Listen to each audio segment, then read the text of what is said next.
Ce silence soudain ne laisse présager rien de bon. La pauvre femme doit avoir succombé sous les coups de ces assassins. L'aiguilleur n'a même pas bougé. Sa main ne tremble pas sur l'aiguille prête à la manœuvre. Son œil interroge l'horizon. Oh, je ne peux plus tenir. Il faut que je crie toute mon admiration à ce héros de l'aiguille. Oui, félicitons ensemble cet homme, grand parmi les grands. Nous nous inclinons chapeau bas devant toi, sublime aiguilleur, qui viens de laisser assassiner ta femme sans rien dire pour ne pas abandonner ton poste. Ce n'est pas ma femme. Il y aura 3 ans qu'elle s'est enfuie avec un saint refrain. Mais alors, quelle est cette femme que l'on vient d'assassiner dans ta maison, héroïque aiguilleur? Ma belle-mère. Conscience, devoir, abnégation, telle est la devise de l'aiguilleur. Conscience, devoir, abnégation, telle est la devise de l'aiguilleur. Devoir, abnégation, conscience, devoir, abnégation, conscience, devoir, abnégation, conscience, devoir, abnégation, conscience, devoir, abnégation. Madame la directrice, mais c'est Shakespeare, madame la directrice, madame la directrice. Madame la directrice, mais c'est Shakespeare, c'est Shakespeare. Allez, Roméo, ou l'enfant de la haine, premier acte, scène de race. La scène représente le cabinet de travail du vieux Capulet. allez, faut Enfin, j'interroge les archives de ma noble famille. Impossible de découvrir l'origine séculaire des Montaigu pour les Capulets et réciproquement des Capulets pour les Montaigu. Tant pis. Voici ma fille Juliette qui pénètre dans mon cabinet. faut voir. Allez, la suite, la suite. Je viens vous confier le secret de mon âme. J'aime Roméo, fils des Montaigu. Oh, il m'aime. Mariez-nous. Purgatoire! Toi, épouser le fils de mon ennemi héréditaire, que mes yeux changent d'orbite. Si jamais je donne comme consentement, j'ai dit que mes yeux changent d'orbite. Change d'orbite. C'est tout ce que vous avez. C'est tout ce que vous avez trouvé. Mais si, faut voir. Il faut voir. Le deuxième acte, le narcotique. La scène représente le balcon de Juliette. Dong, dang, dong, dang, dang, dang, dong, dang, dong, dong. Minuit. Me voici dans le jardin de Juliette. L'armoire à glace est attachée au balcon. C'est le signal. Je peux monter. Plaçons cette vulgaire échelle de jardinier contre le mur et montons attacher ma poétique échelle de soie au balcon de Juliette. Hey! Voilà qui est fait. Maintenant, redescendons. Enlevons cette vulgaire échelle de jardinier et montons définitivement par ma poétique échelle de soie.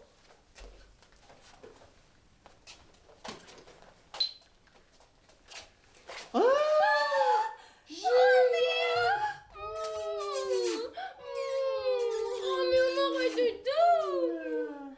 Cher Roméo, pour cause de haine héréditaire, mon père refuse son consentement. Mes parents sont aussi inflexibles. La haine qui divise nos deux familles fait notre malheur. Oh, mais nous n'avons plus qu'à mourir. Oh. Mais non, chère Juliette, car j'ai consulté un vieil ermite de mes amis et il m'a donné un narcotique de sa composition.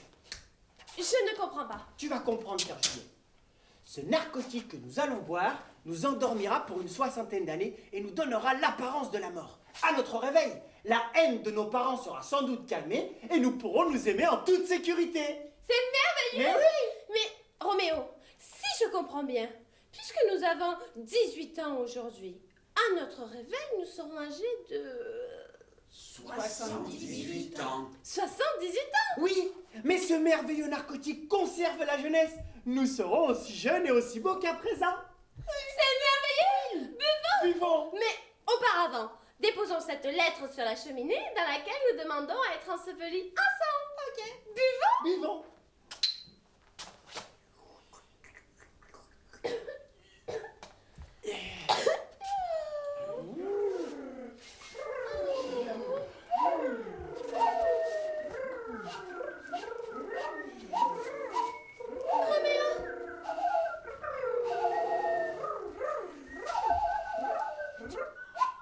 Troisième acte. 60 ans après, la scène représente une chambre. Elle dort. Allez, Roméo. Debout, Roméo. Roméo.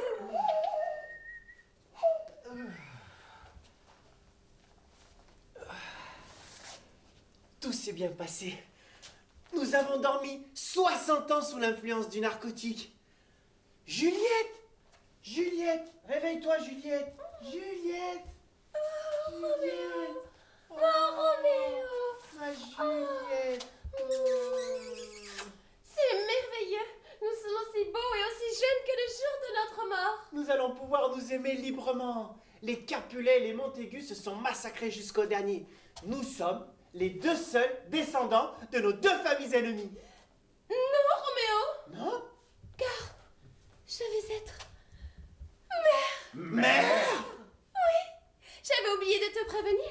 Avant de prendre le narcotique, j'étais déjà enceinte. Mais c'est insensé! Mais alors, tu es enceinte de... 60 ans? Mais oui, je ne pouvais tout de même pas mettre notre enfant au monde durant mon sommeil. Mais c'est vrai que tu dormais? Oui. Mais courons! Vite! Allons chercher un médecin! Un médecin? Vite! Un médecin! Un médecin!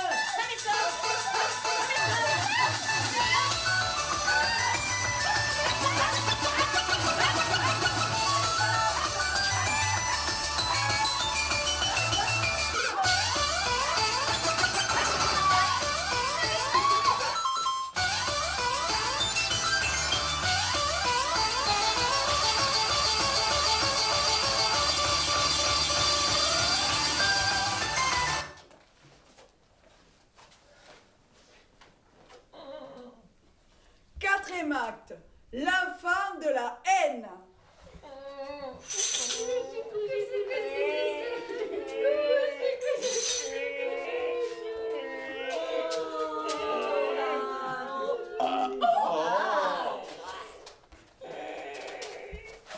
Juliette vient de mettre au monde un enfant de 59 ans. Cet innocent mais timide avec sa longue barbe grise. Mon père! Soyez maudit.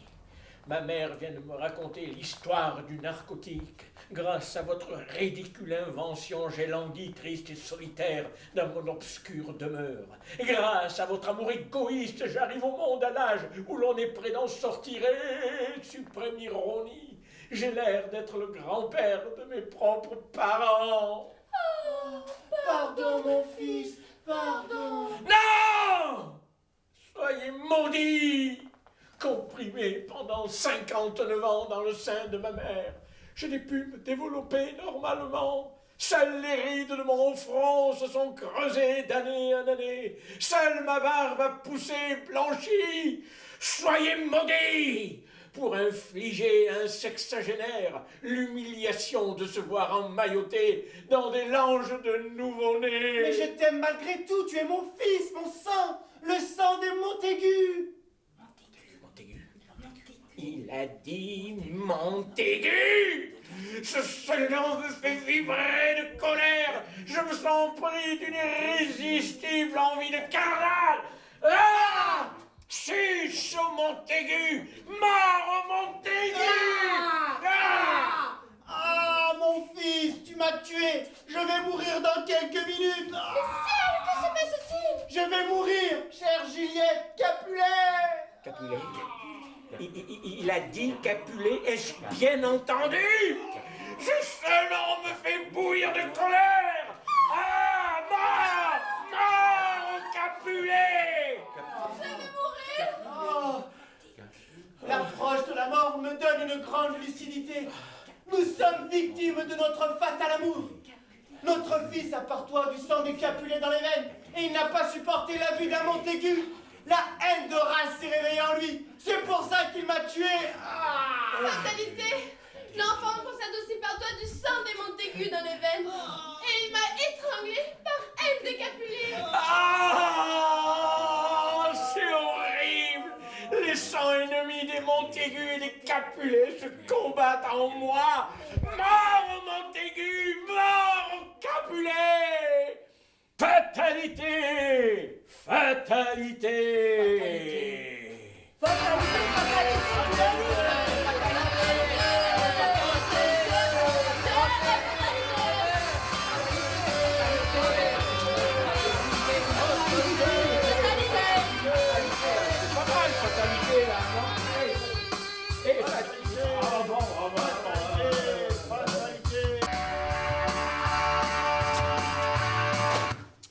7341, 7342, 7343, 7344.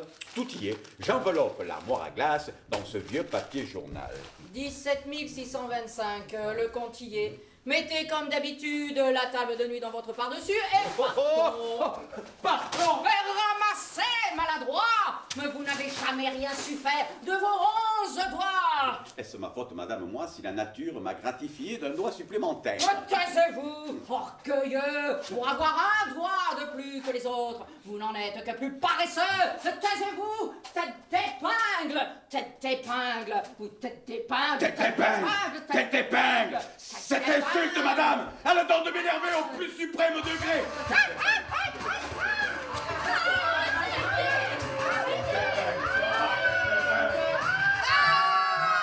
Il s'élance sur sa femme.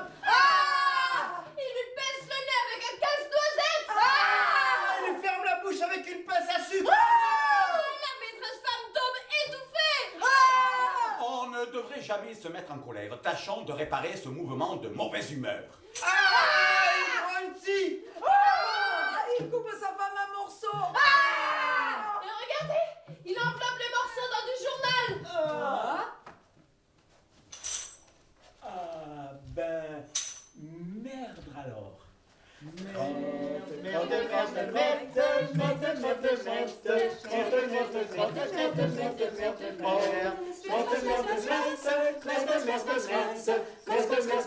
Mon cher fils, depuis 15 jours que le rôle du général de Cambronne te fut distribué, tu travailles sans relâche, mais tu te surmènes. Prends donc quelques instants de repos. Non, cher père, je n'ai pas encore trouvé l'intonation idéale. Ah ben, merde alors.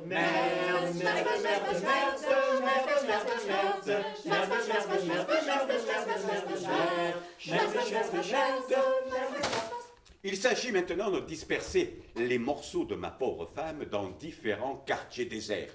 C'est la méthode classique. Il n'y a rien comme le classique. Mais où ai-je mis l'armoire à glace? Dans ce paquet? Dans celui-là? Un rien me fait perdre la tête. Ah ben, merde alors.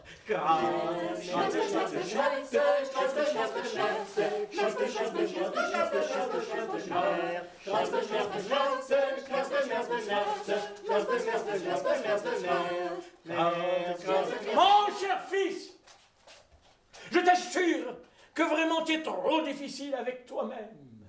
Ce matin, vraiment, tu as prononcé ton mot de Cambronne d'une façon sublime. Ta pauvre mère en avait les larmes aux yeux. Non, cher père, je sens que je peux faire mieux.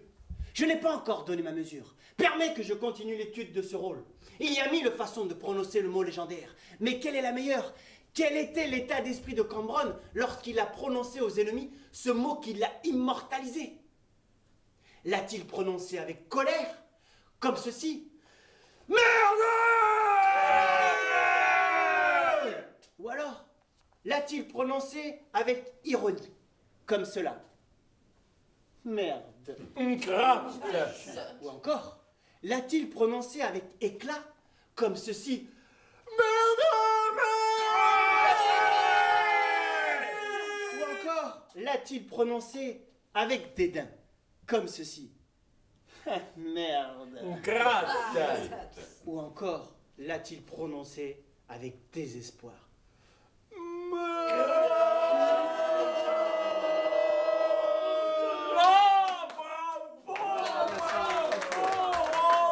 C'est sublime. Ben, merde alors.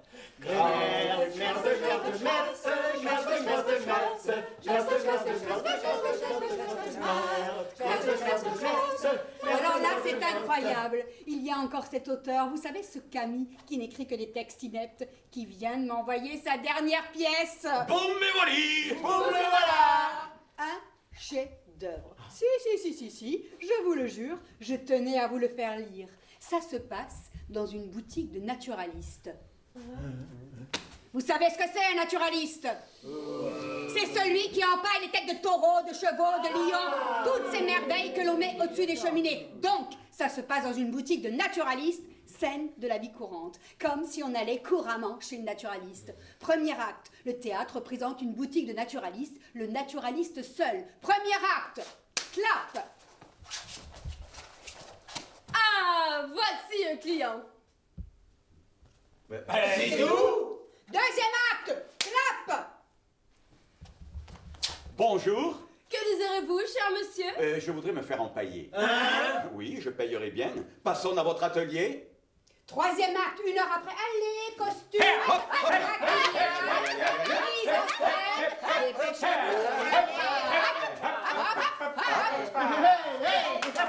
Troisième acte, clap. Là, je suis très bien empaillé. Je ne me sens pas gêné dans les entournures. Combien vous dois-je? Je vais faire la petite mode de monsieur.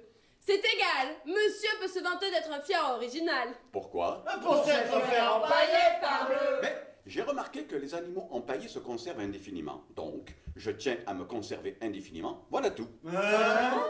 Oui, mais ce que monsieur n'a sans doute pas remarqué, c'est que l'on empaille et que l'on embaume que les morts. Je suis donc mort. Évidemment! Et vous ne pouviez pas me prévenir avant.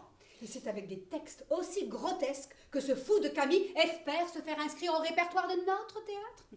Il ne doute de rien, mais qu'en penserait le public?